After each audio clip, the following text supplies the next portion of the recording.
Amerika Qo'shma Shtatlari Senati Eron bilan urushni to'xtatishga rozi bo'ldi. Amerika Qo'shma Shtatlari Senati Vakillar palatasi tomonidan qabul qilingan va Eron bilan harbiy harakatlarni to'xtatishni nazarda tutuvchi rezolyutsiyani ma'qulladi. Bu haqda 23-iyun kuni Reuters agentligi xabar berdi. Rezolyutsiya 50 senatorning qo'llab-quvvatlashi va 48 senatorning qarshi ovozi bilan qabul qilindi.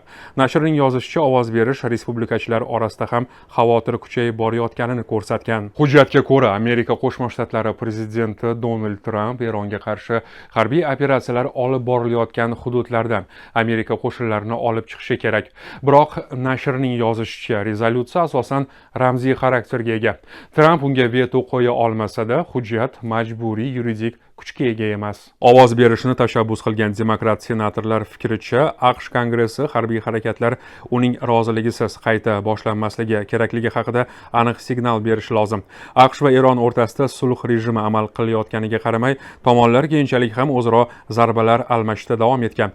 Joriy yilning iyun oyi o'rtalarida Washington va Tehron 2 oy muddatga mo'ljallangan o'zaro anglashuv memorandumini imzoladi.